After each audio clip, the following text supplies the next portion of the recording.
Hi viewers, நாளைக்கான வீடியோவில் என்ன நடக்கலாம்னு சொல்லிட்டு பார்க்கலாம். வீடியோக்குள்ள போகிறதுக்கு முன்னாடி நம்ம சேனலை லைக் அண்ட் சப்ஸ்கிரைப் பண்ணிட்டு கொஞ்சம் சப்போர்ட் பண்ணுங்க. வாங்க இப்போ வீடியோக்குள்ள போகலாம். நம்ம பூமி ககன் மூஞ்சில சந்தனத்தை பூசி விடுறாங்க.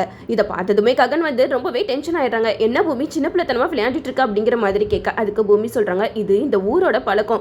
அவங்க மனசுக்கு யாரை பிடிச்சிருக்கோ அவங்க முகத்துல இந்த சந்தனத்தை தேய்ப்பாங்களாம் அப்படிங்கிற மாதிரி சொல்ல, அதை கேட்ட ககன் சொல்றாங்க, என்ன லூசு மாதிரி பேசிக்கிட்டு இருக்க அப்படிங்கிற மாதிரி சொல்லிக்கிட்டு இருக்காங்க. அப்போ பூமி சொல்றாங்க, ஆமா என் மனசுல நீங்க தான் இருக்கீங்க, அதனால தான் நான் உங்க முகத்துல சந்தனத்தை பூசினேன் அப்படிங்கிற மாதிரி சொல்லிக்கிட்டு இருக்கும்போது நம்ம ககன் சொல்றாங்க, பைத்தியக்காரி மாதிரி உளறிட்டு இருக்காத, நீங்க இருந்து போ அப்படிங்கிற மாதிரி சொல்ல, அப்போ பூமி சொல்றாங்க, இதே உங்களுக்கு தைரியம் இருந்தா என் முகத்துல சந்தனத்தை பூசுங்க பாப்போம் அப்படிங்கிற மாதிரி சொல்ல, இதை கேட்டா ககன் சொல்றாங்க, என்ன என்னைய வம்பு கிழக்கிறியா, இரு இப்ப எப்படி பூசுறேன் பாரு அப்படின்னு சொல்லிட்டு பூமியை துரத்திட்டு போய் பூமி முகத்திலையும் சந்தனத்தை பூசிடுறாங்க. அப்போ பூமி சொல்றாங்க, பாத்தீங்களா அப்போ உங்க மனசுல நான் தானே இருக்கேன் அப்படின்னு சொல்லிட்டு கிண்டல் பண்ணிட்டு போயிடுறாங்க. இந்த சைடு ரகுராம் வந்து சீதாராமன் கல்யாணத்துக்கு எல்லாமே ஏற்பாடு பண்ணிடுறாங்க. அப்போது கேபி போயிட்டு ரகுராம் கிட்ட சொல்கிறாங்க, நம்ம ஏற்பாடு பண்ண மாதிரி எப்படியாவது ககன பூமி கழுத்தில் தாலி கட்ட வச்சிடணும் அப்படிங்கிற மாதிரி பேசிக்கிட்டு இருப்பாங்க. அதுக்கு ரகுராமோட ஒய்ஃப் சொல்லுவாங்க, நீங்கள் எதுக்கும் கவலைப்படாதீங்க, அதெல்லாம் நான் பார்த்துக்கிறேன் அப்படிங்கிற மாதிரி சொல்லிடுவாங்க. சீதாராமன் கல்யாணம் முடிஞ்சதுக்கப்புறம் பூசாரி சொல்லுவார், இந்த மாலை யார் கழுத்தில் போய் விழுகுதோ அவங்களுக்கு சீக்கிரமாகவே கல்யாணம் ஆகிடும் அப்படிங்கிற மாதிரி சொல்லி ஒரு மாலையை தூக்கி போடுவாங்க. அது வந்து கீழே விழுந்துடும். இன்னொரு மாலையை தூக்கி போடும்போது கரெக்டாக பூமி ககன் நின்று பேசிட்டு இருப்பாங்க. அப்போ அவங்க ரெண்டு பேரோட கழுத்துலையும் விழுந்துடும். அப்போ பூமி வந்து ககனை பார்த்துக்கிட்டு இருப்பாங்க. அப்போ பூமி ககன் கிட்ட சொன்னாங்க, என்னதான் நீங்க என்னைய வெறுத்து ஒதுக்குனாலும் பாத்தீங்களா அந்த கடவுளே முடிவு பண்ணிட்டாங்க, நான் உங்களுக்கு தான் அப்படின்னு சொல்லிட்டு. அப்போ நம்ம ககன் வந்து அந்த மாலையை பார்ப்பாங்க. அப்போ பூமி வந்து சொல்லுவாங்க, இனிமேட்டு நம்ம ரெண்டு பேரையும் யாராலையும் பிரிக்க முடியாது அப்படிங்கிற மாதிரி பேசிக்கிட்டு இருக்கும்போது ககன் வந்து பூமியை திட்டிட்டு அந்த மாலையை தூக்கி போட்டு போயிடுவாங்க. அப்போ நம்ம பூமியை அந்த மாலையை வச்சுட்டு ரொம்ப சந்தோஷமா அந்த மாலையவே வேடிக்கை பார்த்துட்டு இருப்பாங்க. இந்த சைடு ககனை கூப்பிட்டு ரகுராமோட ஒய்ஃப் வந்து ஒரு தாயத்தை அப்படின்னு சொல்லிட்டு கையில கொடுக்குறாங்க. அப்போ ககன் கேட்பாங்க, இது என்ன தாயத்தை அப்படிங்கிற மாதிரி கேட்க, அதுக்கு ரகுராமோட ஒய்ஃப் சொல்லுவாங்க, இது வந்து சக்தி வாய்ந்த தாயத்துப்பா, இது வந்து நீ பூமி கழுத்துல கட்டணும் அப்படிங்கிற மாதிரி சொல்லிக்கிட்டு இருப்பாங்க. இதை எதுக்காக நான் பூமி கழுத்துல கட்டணும், அது அவளே போட்டுக்க வேண்டியதானே அப்படிங்கிற மாதிரி சொல்ல, அதுக்கு அவங்க சொல்லுவாங்க, அப்படியெல்லாம் சொல்லக்கூடாதுப்பா, நீ தான் பூமி கழுத்துல கட்டணும் அப்படிங்கிற மாதிரி சொல்லிடுறாங்க. அப்போ அங்கே இருக்கிறவங்களுக்குலாம் ஒன்றுமே புரியல. அபூர்வா சொல்கிறாங்க, எதுக்காக ககனை போயிட்டு பூமி கழுத்துல தாயத்தை கட்ட சொல்கிறீங்க அப்படிங்கிற மாதிரி கேட்க, அதுக்கு ரகுராம் சொல்லுவாங்க, எல்லாம் ஒரு காரணமாக தான் அபூர்வா, நீங்கள் எதுக்கு நல்ல காரியத்துக்கு தானே இங்கே வந்திருக்கீங்க, அப்போ இதையும் வேடிக்கை பாருங்க அப்படிங்கிற மாதிரி சொல்லிடுவாங்க. அப்போ நம்ம ககனை பூமி கழுத்தில் இந்த தாயத்தை கட்ட சொல்லி சொல்லும்போது நம்ம ககன் வந்து ரொம்பவே யோசிப்பாங்க. அப்போ சாரதா சொல்லுவாங்க, எதுக்கு ககன் யோசிக்கிற, சீக்கிரம் பூமி கழுத்தில் இந்த தாயத்தை போடு அப்படிங்கிற மாதிரி சொல்லிக்கிட்டு இருப்பாங்க. அப்போ பூமியும் ரெடியாக இருப்பாங்க. ககனை பூமி பார்க்க, ககன் பூமியை பார்க்க, ரெண்டு பேருமே ஒருத்தர் ஒருத்தர் பார்த்துக்கிட்டே தான் இருப்பாங்க. நம்ம ககன் அந்த தாயத்தை போடுறதுக்கு ரொம்பவே யோசிச்சுட்டு இருப்பாங்க. அப்போ ரகுராமோட வைஃப் சொல்லுவாங்க, என்ன ககன் ரொம்ப யோசிக்கிற, சீக்கிரம் போடு அப்படிங்கிற மாதிரி சொல்ல, நம்ம ககனும் அப்படியே பூமி கழுத்தில் அந்த தாயத்தை போட்டு விட்டுடுறாங்க. இதை பார்த்ததுமே எல்லாருமே ஷாக் ஆகி நிற்கிறாங்க. அப்போ ரகுராம் சொல்கிறாங்க, எல்லாரும் அர்ச்சனை போடுங்க அப்படிங்கிற மாதிரி சொல்ல, அப்போ அபூர்வா கேட்பாங்க, இது என்ன தாயத்து கட்டினதுக்கெல்லாம் போய் யாரும் அர்ச்சனை பண்ணுவாங்க அப்படிங்கிற மாதிரி சொல்லிக்கிட்டு இருக்காங்க. அப்போது நம்ம ரகுராம் சொல்லுவாங்க, இது தாயத்து கிடையாது, இது அம்மன் காலடியில் வச்ச தாலி அப்படிங்கிற மாதிரி சொல்ல, இதை கேட்ட எல்லாருமே பயங்கரமாக ஷாக் ஆகிடுவாங்க.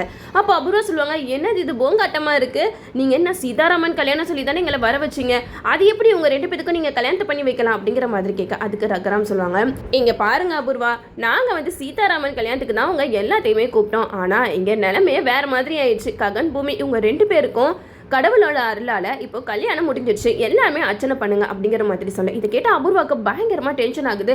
இது ரொம்பவே தப்பு, இது குற்றம் அப்படிங்கிற மாதிரி சொல்லி அபூர்வா வந்து பயங்கரமாக டென்ஷன் ஆகி கத்திக்கிட்டு இருக்காங்க. அப்போ ரகுராம் சொல்கிறாங்க, நீங்கள் என்ன கத்துனாலும் இங்கே ஒன்றும் நடக்க போகிறது இல்லை அபூர்வா, தயவு செஞ்சு சொல்கிறேன், நீங்கள் கொஞ்சம் அமைதியாக இருங்க அப்படிங்கிற மாதிரி ரகுராம் வந்து அபூர்வா கிட்ட சொல்கிறாங்க. அதுக்கு அபூர்வா சொல்கிறாங்க, ரொம்ப நன்றி ரகுராம், எங்களை குடும்பத்தோடு கூப்பிட்டு வச்சு இப்படி அசிங்கப்படுத்திட்டீங்களா அப்படிங்கிற மாதிரி சொல்ல, அதுக்கு ரகுராம் சொல்கிறாங்க, நான் இன்னும் உங்களெல்லாம் அசிங்கப்படுத்தலை, நான் இங்கே நல்ல விஷயம் தானே பண்ணி வச்சுருக்கேன், ககன் பூமி ரெண்டு பேத்துக்குமே கல்யாணம் பண்ணி வச்சுருக்கேன் அப்படிங்கிற மாதிரி சொல்லிக்கிட்டு இருக்காங்க. இதை பார்த்து நம்ம சாரதா ரொம்ப சந்தோஷப்படுறாங்க. கேபி வந்து சாரதா கிட்ட சொல்கிறாங்க, நம்ம நினச்சதை சாதிச்சிட்டோம் அப்படிங்கிற மாதிரி செய்களே பேசிகிட்டு இருக்காங்க. இந்த சைடு நம்ம ககன் வந்து பூமி கிட்ட சொல்கிறாங்க, இது எல்லாமே உன்னோட ட்ராமா தானா அப்படிங்கிற மாதிரி கேட்க, அதுக்கு பூமி சொல்கிறாங்க, இது நடந்தது எதுவுமே எனக்கு தெரியாது, இவங்களாம் ஒரு பிளான் பண்ணி இப்படிலாம் பண்ணால் அதுக்கு நான் என்ன பண்ணுவேன் அப்படிங்கிற மாதிரி நம்ம பூமி வந்து ககன் கிட்ட சொல்லிக்கிட்டு இருக்காங்க. அப்போ நம்ம சாரதா வந்து ககன் கிட்ட சொல்கிறாங்க, சொல்கிறாங்க, இங்கே பாரு ககன், நீ இனிமேட்டு கோவப்படுறதுல எந்த ஒரு அர்த்தமும் கிடையாது. பூமி தான் இனிமேட்டு உன்னோட மனைவி அப்படிங்கிற மாதிரி சொல்ல. இதை கேட்ட ககனுக்கு பயங்கர டென்ஷன் ஆகுது. அது எப்படிமா தாயத்துன்னு சொல்லிட்டு தாலியை கையில் கொடுத்து கட்ட சொல்கிறாங்க, இதெல்லாம் தப்பு தானே அப்படிங்கிற மாதிரி சொல்ல.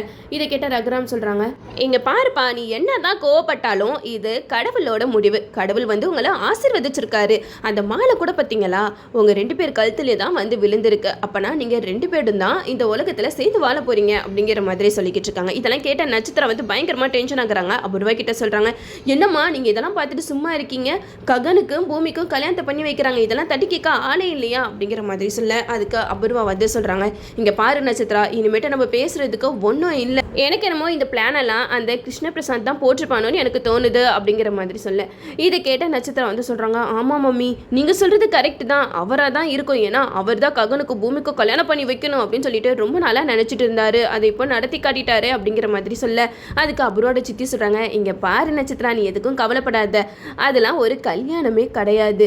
ஊரை கூட்டி நல்ல மந்திரெல்லாம் சொல்லி தாலி கட்டினாதான் அந்த தாலி அவங்க கழுத்தில் ஏறினதுக்கு சமமாக இருக்கும். இது சும்மா தாயத்துன்னு போய் சொல்லி ஏதோ ஒரு மஞ்ச கயிறை கட்ட வச்சிருக்காங்க, அதெல்லாம் நீ பெருசாக எடுத்துக்காத அப்படிங்கிற மாதிரி அபூர்வோட சித்தி வந்து நட்சத்திரா கிட்ட சொல்லிக்கிட்டு இருக்காங்க.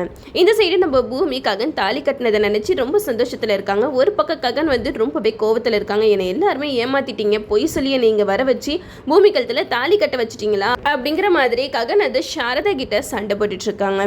அப்போது நம்ம பூமி ககன் கிட்ட சொல்கிறாங்க, இங்கே பாருங்க, இது வந்து உங்கள் விருப்பம் இல்லாமல் நடந்த கல்யாணம், அதனால இந்த கல்யாணம் செல்லாதுன்னு தான் நான் சொல்லுவேன். கண்டிப்பாக ஒரு நாள் இல்லை ஒரு நாள் நீங்கள் முழு மனசோட என் கழுத்தில் தாலி கட்டுற நேரம் வரும் அப்படிங்கிற மாதிரி பூமி ககன் கிட்ட சொல்லிடுறாங்க. இந்த சைடு அபூர்வா வந்து வீட்டுக்கு போயிட்டு செம்ம டென்ஷனாக இருக்காங்க. வீட்டில் இருக்கிற எல்லாரும் சேர்ந்து என்னை ஏமாத்திட்டீங்களா அப்படின்னு சொல்லிட்டு அபூர்வா பயங்கரமாக கத்திக்கிட்டு இருக்காங்க. அதுக்கே கேபி சொல்கிறாங்க, இப்போ எதுக்காக அபூர்வா இப்படி கத்திக்கிட்டு இருக்கீங்க அப்படிங்கிற மாதிரி கேட்க. அதுக்கு அபூர்வா சொல்கிறாங்க, இது எல்லாமே உங்களோட பிளான் தானே, எனக்கு நல்லாவே தெரியும். பூமி வந்து சந்திராவோட பொண்ணு அப்படின்னு தெரிஞ்சோனையே நீங்கள் ககனுக்கு கல்யாணம் பண்ணி வச்சுட்டீங்க. சூப்பர், நீங்கள் எல்லா சொத்துமே உங்கள் கைக்கு வரணும்னு சொல்லி தானே இப்படியெல்லாம் பண்ணிக்கிட்டு இருக்கீங்க அப்படிங்கிற மாதிரி சொல்ல. அதுக்கு கிருஷ்ணா சொல்கிறாங்க, இங்கே பாருங்க அபூர்வா, நீங்கள் மறுபடியும் என் மேலே பழி சொல்லிக்கிட்டே இருக்கீங்க. நான் இந்த சொத்துக்காகலாம் நான் இன்னும் ஆசைப்படலை. ககன் பூமி ஒருத்தர் விரும்புகிறாங்க, அவங்களுக்கு எப்படியாவது கல்யாணம் பண்ணி வைக்கணும்னு நினச்சோம், அதுதான் இப்போ நடந்திருக்கு. இப்போ எதுக்காக நீங்கள் இப்படி கத்திட்டு இருக்கீங்க அப்படிங்கிற மாதிரி சொல்ல. அதுக்கு அபூர்வா சொல்கிறாங்க, இந்த கல்யாணம்லாம் செல்லவே செல்லாது. ககன் பூமி கழுத்தில் விருப்பமே இல்லாமல் தான் தாலி கட்டியிருக்கான், எப்படி இந்த கல்யாணம் செல்லும் அப்படிங்கிற மாதிரி கிருஷ்ணா கிட்ட சொல்லிக்கிட்டு இருக்காங்க. அப்போ நட்சத்திரம் சொல்கிறாங்க, ஆமாம், எங்கள் அம்மா சொல்கிறது தான் கரெக்ட். சும்மா ஒரு தாயத்தை கழுத்தில் கட்டினா அது என்ன தாலி ஆகிடுமா அப்படின்னு சொல்லிட்டு நட்சத்திரா வந்து கிருஷ்ணா கிட்ட சொல்லிக்கிட்டு இருக்காங்க. இந்த சைடு நம்ம செரி வந்து கோயிலில் நடந்த விஷயத்தை தான் திங்க் பண்ணிக்கிட்டே இருக்காரு. ககன் பூமி கழுத்தில் மாலை விழுந்தது, அப்புறம் ககன் வந்து பூமி கழுத்தில் தாலி கட்டினது எல்லாத்தையுமே யோசிச்சு பார்த்து பயங்கர டென்ஷனாக இருக்காரு. பூமியை நம்ம எந்த அளவுக்கு உயிராக விரும்பணும், கடைசியில் பூமி நம்மளுக்கு இல்லாமல் ஆயிட்டாலே அப்படின்னு சொல்லிட்டு ரொம்ப ஃபீல் பண்ணிக்கிட்டு இருக்காரு. இதை புரிஞ்சுக்கிட்ட நட்சத்திரா வந்து செரி கிட்ட சொல்கிறாங்க, இங்கே பாரு செரி, நீ ஃபீல் பண்ணுற அளவுக்கு இங்கே ஒன்றும் நடக்கலை, அதெல்லாம் ஒரு கல்யாணமாக கிடையவே கிடையாது. நீ எதுக்காக இப்போ ஃபீல் பண்ணிக்கிட்டு இருக்க? நீ நினச்ச மாதிரி பூமிக்கும் உனக்கு தான் கல்யாணம் நடக்கும், அதை நான் எப்படியாவது நடத்தி வைப்பேன் அப்படின்னு சொல்லிட்டு நம்ம நட்சத்திரா வந்து செரி கிட்ட சொல்கிறாங்க. நட்சத்திரா சொன்ன மாதிரியே சந்திரா வந்து நல்லாய் வந்துட்டோன்னே செரி பூமி 2 பேருக்குமே கல்யாணம் ஏற்பாடு பண்ணுவாங்க. அப்போ தான் நம்ம செரி வந்து நட்சத்திரா கழுத்தில் தாலி கட்டி நட்சத்திராவுக்கு பெரிய அப்பா வச்சிருவாரு. இதோட இந்த ப்ரோமோ முடிச்சிருக்காங்க. என்னோட ரிவ்யூ உங்களுக்கு பிடிச்சிருந்தா லைக் பண்ணுங்கள், மறக்காம நம்ம சேனலை சப்ஸ்கிரைப் பண்ணிடுங்க.